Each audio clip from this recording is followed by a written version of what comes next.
Al Jazeera Podcasts. Today, Australia joins the growing list of countries recognizing Palestine.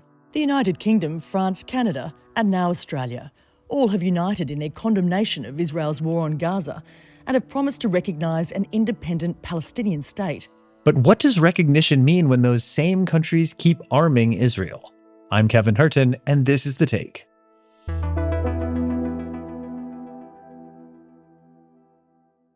My name is Antony Loewenstein. I'm an independent journalist, filmmaker and author, most recently of the Palestine Laboratory, and I'm currently in Sydney, Australia.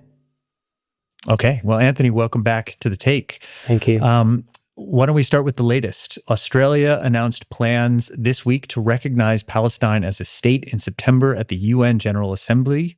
Australia will recognise the right of the Palestinian people to a state of their own, predicated on the commitments Australia has received from the Palestinian Authority. You're based in Sydney, so what went through your mind when you first heard this news? Wholly unsurprised. This has been a long time coming. The current government in Australia, led by Anthony Albanese, the Prime Minister, has been really flirting with this for a long time. In fact, in many ways, it's been unofficial government policy for years. Australia, one has to understand, Australia is not an independent country. We are essentially a client state of the US, and that means in relation to wars and various other issues. We have one of the biggest US intelligence bases in the middle of Australia called Pine Gap, which assists in American war making. Now, obviously, the Australian government's position on Palestine is not going to please Washington, that's true. But we are following France, the UK, Canada, and others, and since it's been announced, the response has been from the majority of mainstream pro-Israel Jewish groups, disappointment, anger, and frustration. And for many Palestinian groups, actually quite similar, saying this is token, symbolic, won't change anything in Gaza, etc. So it's hard to really see what the Australian government's going to get out of this, apart from trying to claim that they're doing, inverted commas, something for Palestine. Well, they're clearly responding to political pressure too. We've seen these images on the Sydney Harbour Bridge. Absolutely. I mean, 2 weeks ago, there was one of the biggest protests in this country's history. I was there. I spoke, in fact, at the rally. There was about 300,000 people, which is massive. The only protests that could have been vaguely similar size were around Vietnam decades ago, Vietnam War, and the Iraq War, 2002, before it started, 2003. Yeah. So massive public pressure, yes. Yeah, I mean, Australia's move, as you mentioned, follows similar moves by the UK, France, and Canada. What do you think has changed? Why do you think we're seeing this momentum now, nearly 2 years into Israel's war on Gaza? Look, Australia has a very complicit role in what's going on. Of course, we're not America, we're not Britain. Britain's not that big anymore anyway, but it's not the US. But Australia has a very important role. There's been intelligence shared from that Pine Gap intelligence base in the middle of Australia. It's given to the Israelis and the Americans. Since October 7th. I'm a co-editor and co-founder of Declassified Australia, an independent news outlet, and we've covered this and done some reporting on that. Secondly, Australia is part of the F-35 supply chain. The F-35 is a fighter jet made by Lockheed Martin, the American weapons company, and Israel uses the F-35 over Gaza, and Australia provides parts to that plane. The door that opens at the bottom of the plane that allows a bomb to leave is made in Australia. And there's growing public anger, as there is in Holland and the UK and many other countries, that all these nations are essentially involved in supporting Israel's genocide. There's growing outrage. If you believed in a two-state solution, there is nothing there to recognise. What we do recognise is Australia's inaction. What we do recognise is Israel's complicity in genocide. People are really, really angry and frustrated, and they're seeing on their phone every single day the horrors unfolding in Gaza. Yeah. So let's talk about what this state would look like, because it all comes with a lot of caveats, both spoken and unspoken. For instance, there's no role for Hamas in any future Palestinian government. Now, you'd think that political leadership would be determined by the people who actually live in the state.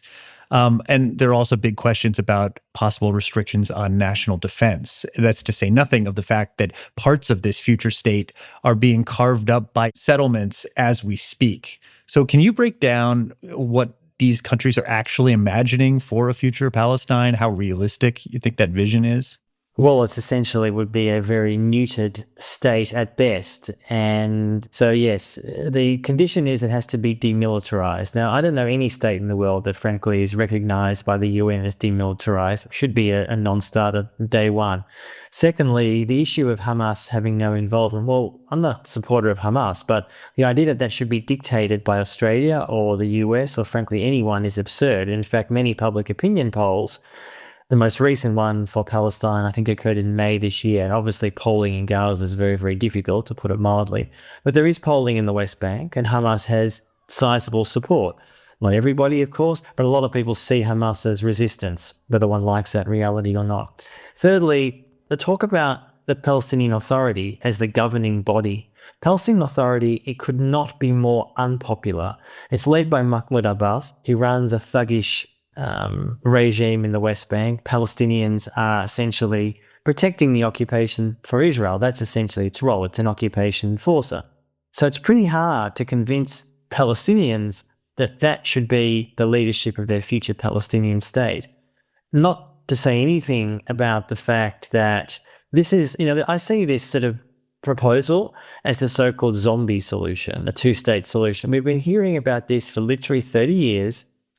And every time there is some political crisis, obviously at the moment it's the most profound in Palestine's history, but when there's a crisis, the Western powers sort of spring up again a two-state solution, ignoring, as you rightly say, the reality in the West Bank, which is to separate that land equally. And having spent years there, I lived in Palestine for many, many years. I'm not saying it's impossible, but it would be unbelievably difficult to do. And finally, not unimportantly, what Israel has allowed for over half a century is essentially the birth and the support and the funding of what can only really be called Messianic fanatics. Now, not every single Jewish settler in the West Bank is a fanatic. Some people go there for cheaper housing, some Jews. But a sizable minority are fanatics, are ideologically opposed to any kind of Arab presence in the land. And the idea of moving them or trying to remove them is frankly inconceivable. And I think could potentially lead to some kind of civil war within Israel, Jew on Jew, putting aside the Arabs or Palestinians. So a two-state solution may have been something that may have been possibly viable 30 to 40 years ago, and I would even question that. But now that ship has sailed, to put it mildly. Yeah, you can't repeat it enough. Like, what you see on the map is not what Palestine looks like. Indeed. I mean, first of all, Gaza is just completely flattened now. Yes. And as we speak, parts of the West Bank are being just picked off. It looks like Swiss cheese when you really look at the actual territory. Okay, so let's move on. More than 145 countries already recognize Palestine, and now Australia, Canada, France, and the UK are joining that list. Actually, we should say the UK is really only dipping a toe into the water here. UK Prime Minister Keir Starmer says they'll recognize Palestine unless Israel takes substantial steps to end the appalling situation in Gaza. So much more of a threat, really. But regardless, look, these are some major Western powers changing course. What does this mean practically for Palestinians? On the ground, really nothing in the short term, because Israel has no intention of allowing it to happen. And I think it's worth saying here that there is in the West, understandably to some extent because of the last 22 months in Gaza, an obsession with Netanyahu. But the problem in Israel around Palestine is not really about Netanyahu. It's far, far deeper than that. There is profound racism, dehumanization around Arabs, around Palestinians from Israeli Jews. This is based on polling. There was a poll last week which found that 80% of Israeli Jews, 80%, did not care if there was starvation in Gaza. 80%. Now, is anyone seriously suggesting that that is the kind of population that's going to be saying, yes, build a Palestinian state down the road from my house? It's not going to happen without massive, massive economic pressure and pain on Israeli Jews. And no one, the US, of course, is not, the EU certainly is not, the Arab states are certainly not, imposing economic sanctions on Israel. So Israeli Jews feel like they have no choice, as with what happened with white South Africans back in the day that supported apartheid before it ended in 1994. So, look, it's hard to look into the future. Nothing's impossible, but it seems inconceivable with the current political makeup within Israel and, frankly, the US. This is actually going to happen. But if the international community does recognize Palestine as a state, certainly it would have levers to some sort of recourse in the United Nations or elsewhere. Well, yes, but we have seen in the last 22 months that the UN is essentially paralyzed, and it's not just unique to Palestine. You could say that about Ethiopia or Sudan or South Sudan or Ukraine, frankly. So this is not to say the UN is useless. The UN has a vitally important role in many places around the world. But on issues like this, the Security Council, which obviously has been built in a post-World War II environment, is utterly broken, and the US veto rules supreme. So it sounds like this is more like virtue signaling. This reminds me almost of land acknowledgements that you might do before a city council meeting. Yes, and there's land acknowledgements in Australia. It's something that I support, by the way. I think acknowledging Indigenous history and rights and dispossession is very important. I speak as someone, of course, who's a Jewish Australian, who's not Indigenous, of course, to Australia. I think it's important. It's worth saying here, I'm not suggesting that acknowledging or recognizing Palestinians as human, as equal, is not important. It is important. Symbolism can and does matter historically. I'm not saying it doesn't. But in terms of the question of Palestine, this is the announcement that Australia and other states will recognize Palestine next month at the UN. It just seems not just a token. It seems almost lip service. And I see it cynically. I see it as really an attempt to try to tone down or push back a growing public tide of fury that Western states are not just not doing much, but in fact are often facilitating the genocide by supporting Israel in many other ways. Right. Israel has called these recognitions a reward for terror. The intention of several European countries to recognize a Palestinian state is a reward for terrorism. But we're also hearing from many Palestinians and their advocates who are pushing back against this current wave of recognition, who say it's not just symbolic, but actually potentially harmful. Now, you said that you called the two-state solution the zombie solution before. So unpack that for me. How could this actually stand in the way of real justice or liberation for the Palestinians? I mean, I would have said this before October 7 too, but certainly since, when you have the most catastrophic event in Palestinians' history, we've had more just extraordinary slaughter. So the idea potentially that after that, there's no mechanism for justice, for accountability for those crimes. Forget about 1948 for a minute. How about accountability for what's happening literally now? So there's that issue. The second issue is building on a Palestinian Authority, a regime which is utterly dictatorial and unaccountable. And what I fear is that the so-called vision by, say, the UK, Australia, France and others, is a compliant, docile Arab dictatorship, namely the Palestinian Authority, similar to, frankly, many other dictatorships in the region that do the bidding of the US and Israel. Actually sounds like the Palestinian Authority right now. Exactly, which is why the polling in the West Bank, let alone Gaza, for years, by the way, long before October 7, but certainly since, shows the PA, they're loathed, profoundly loathed, which is why a lot of Palestinians rightly, including friends of mine, some from the West Bank, some from Gaza, worry that any kind of so-called Western recognition of this so-called Palestinian state is kind of going to this truncated colonial outpost, which is granted legitimacy by certain Western states who themselves have been complicit in what has happened to Palestine for the last 80 years. We'll have more with Antony after a break. So, Antony, your work has looked at Israeli companies that are profiting from the war on Gaza. And look, some of the same countries now recognizing Palestine, France, the UK, Canada, Australia, also continue, now directly or indirectly, to supply Israel with weapons, parts, or military technology, even though some of them deny it or claim to have suspended weapons exports. I'm wondering, how do you make sense of this contradiction, condemning Israel's war on one hand while arming the war on the other?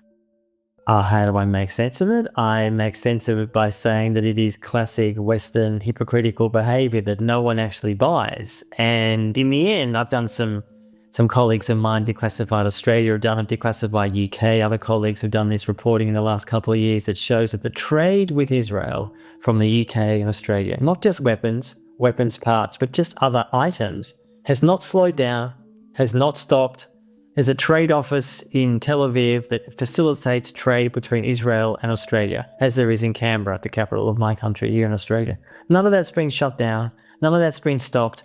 I mean, ultimately, again, I think it goes to the heart of why so many people aren't just cynical, but are furious that there's, again, an attempt by Western states to, I don't think it's a question of appeasing their guilt, to try to fool the public, to say, we are doing something for Palestinians, we hear you, we appreciate your anger, we're going to recognise a truncated outpost in Palestine, while we're still going to send weapons parts and weapons to Israel to facilitate the violence that caused the problem in the first place. Who is buying that?